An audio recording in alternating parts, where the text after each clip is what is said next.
Markets are meant to be efficient. They are meant to produce more and more and more. If all this efficiency exists, why are we still efficient and face the issues of pollutions, traffic jams, inequalities, climate change, and so much more? Why do they all still exist? Economists call this market failure. Hi, friends, welcome to Econverse. I'm Abrar and I am a fellow student who topped in GCSE Economics last year in Oman. In this channel, we make learning economics simpler, clearer, and hopefully a lot more fun. In this video, we're going to be looking at the fundamental concept of market failure. Let's get started. So when we look at market failure, let's first understand what this means. So in the last video, we looked at market economic systems, which is when there's no government in the play, when there's only buyers and sellers that determine the allocation of resources. So when we look at market failure, it's when the price mechanism or the interaction of demand and supply, when the price mechanism leads leads to an inefficient allocation of resources. So essentially, whenever you look at market failure, it is when there is no governments involved and when there is a free market that creates an inefficient allocation of resources.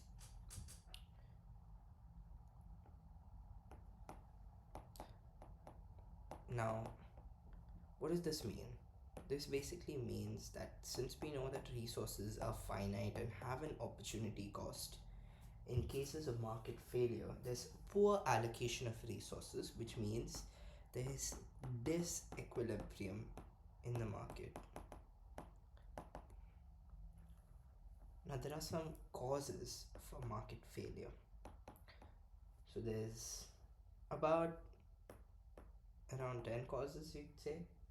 So, firstly, one of the most important causes is, as we looked at in the last video, as one of the disadvantages of market economic systems, this failure to take into account all costs.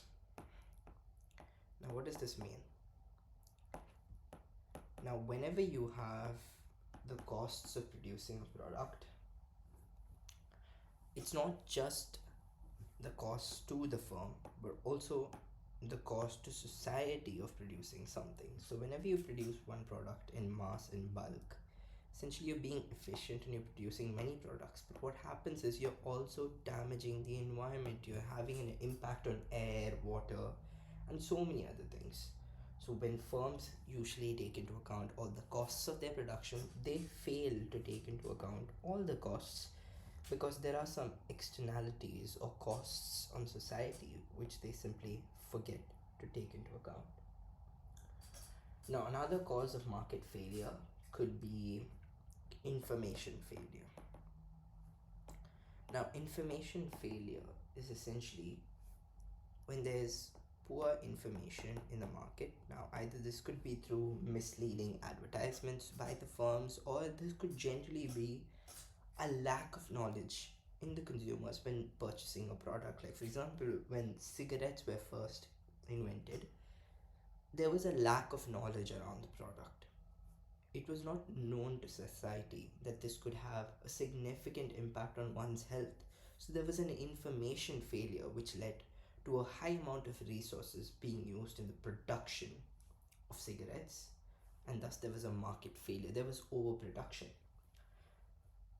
And now the third point talks about the same, this overproduction of demerit goods. What do you mean by demerit goods? So, demerit goods are goods that are not good for the consumer. Now, demerit goods, examples of demerit goods could be goods like alcohol, tobacco, cigarettes, and so on and so forth. So, whenever you have such products, essentially they're being overproduced because of high demands. Demands can be high because of their addictive nature and stuff like that. And whenever you produce more of demerit goods, what happens is those resources have an opportunity cost. They could be used for the production of merit goods, but since demerit goods are being overproduced, there is an underproduction of merit goods.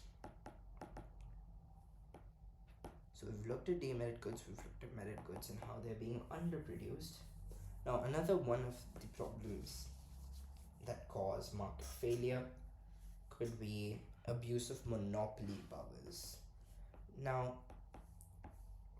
monopolies are basically single seller firms in a market that dominate the market. So, whenever you have a monopoly, essentially it exploits its customers.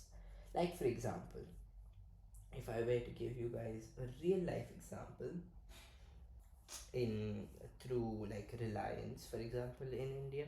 So they used predatory pricing methods, which essentially means pricing a product so low that you force other competitors to price it equally low, which leads to them going bankrupt essentially. So what happens is it's priced so low that you are not going to be able to make any profit, but at the same time you're not going to be able to meet your costs. So what happens is it eventually runs the competitors out of the market, making it a single seller firm, which then goes on to dominate the market. So this was seen in the case of Reliance Jio in India.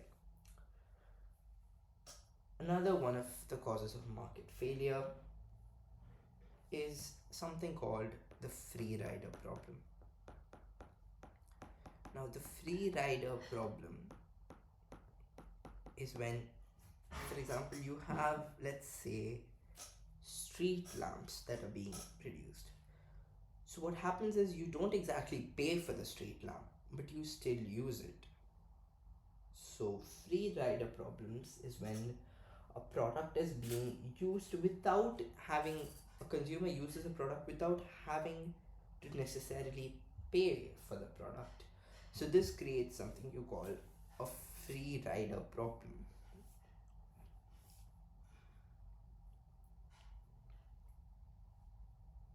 Another another cause of market failure could be immobility of resources. So whenever you have immobile resources, what happens is that production isn't as efficient, and thus resources aren't efficiently allocated. So I would say these are the 7 main causes of market failure that you would need to know at the GCSE level. Now let's look at some key terms. So for example, for the first concept, there's a key term called externality. Now what does externality basically mean? Externality is any cost or benefit. It could be costs or benefit that is incurred to third parties. Third parties that's not involved in consumption or the production. So it doesn't consume the product and it does not produce the product. But there's a cost or benefit of the product that is incurred by these third parties. Like one of the best examples of this would be smokers. So whenever you have smokers that are smoking cigarettes, you have third parties like normal people walking the roads being affected because they are passively smoking. Because the smoke that is released from these cigarettes has a harmful impact on even passive smokers, those who inhale the smoke without even smoking the product. So there is a negative externality on those third parties. So essentially you have externalities and you have private costs and benefits. So private cost slash benefit is basically costs or benefit to those who do consume the product. So they do consume the product and they do produce the product. Those are private costs and benefits. So an important formula that you need to remember is social benefit of a product equals private benefit plus external benefit. Private benefit plus external benefit. Social cost equals private cost plus social plus external cost plus external costs. So what this basically means is when social benefit equals social costs, this is your socially optimum level of output. So this level of output a firm is producing such that it is not having a cost on society. It is producing the right level of products such that society's welfare is maximized. So we looked at how there could be an external cost or benefit to third parties. Like for example, an example of a benefit could be, for example, when you have a major MNC that is locating, let's say that is moving into a sort of a village like place. What happens is one of the external benefits of this could be that infrastructure of that place develops, because whenever you have a big business that is operating, they do heavily rely on good infrastructure. So what happens is those who are not even consuming or producing the products, such as people living in that particular village, now benefit from better infrastructure, from better roads, from better water availability, and so on and so forth. Another key concept to remember is this. It's just a simple mind map. So whenever you have economic goods, which are goods that require resources to be produced and thus have an opportunity cost, there are two types of goods that can be produced. Firstly, you have your private goods, which could be merit or demerit. But there's another key thing to remember from here.